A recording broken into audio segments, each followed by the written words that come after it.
আসসালামু আলাইকুম ভাই। ওয়ালাইকুম আসসালাম। ভালো আছেন? আলহামদুলিল্লাহ ভাই, আপনি ভালো আছেন? হ্যাঁ। আপনার এই হাঁস পালন কিরকম এখন হচ্ছে? আর মোটামুটি ভালোই ভাই। হাঁসের জন্য পাশে খারাপ পিছিয়ে দৌড়া লাগে ভাই, খারাপ ধার দেওয়া হলো জঙ্গল, এটা জঙ্গলতে কষ্ট হয়।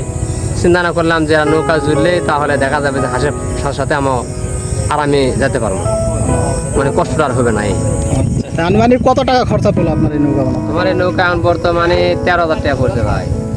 13,000 টাকা ছাড়া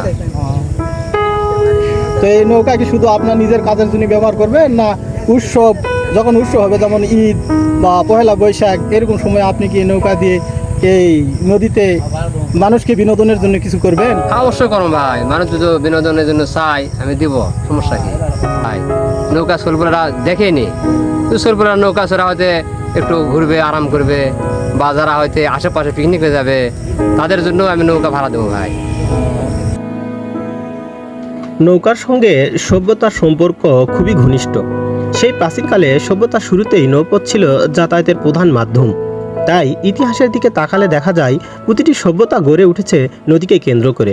5,000 বছর আগে নগর সভ্যতার সূত্রপাত হয় নীল নদ বিধৌত মিশর বা দাজলা ফেরাতের তীরে। নদীর তীরে সভ্যতা গড়ে ওঠার পিছনে ছিল দুটি কারণ। প্রথমত জমি চাষের জন্য সেচ সুবিধা পাওয়া, দ্বিতীয়ত নদীপথে যাতায়াতের সুবিধা। বলাই বাহুল্য নৌকা বা ভেলা ছিল নৌপথে চলার একমাত্র মাধ্যম।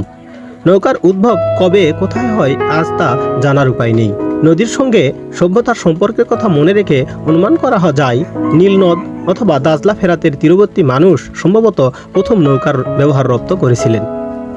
এমন হতে পারে নৌকার প্রথম উদ্ভব হয়তো এই বাংলাদেশেই। নদ নদী, খাল বিল, হাওর বাওর আর বানের এই দেশে বর্ষাকালে নৌকা ছাড়া চলাচলের কোনো উপায় ছিল না বললেই চলে।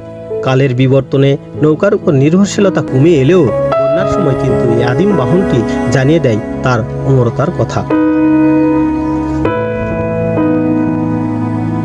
আজিজুল ভাইয়ের এই নৌকা বিনোদন প্রেমীদের জন্য হয়ে উঠুক প্রশান্তির বিনোদন। কিছুক্ষণের জন্য হলেও নদীর পানিতে নৌকায় চেপে সব কিছু ভুলে আনন্দে বিমোহিত হোক সবাই।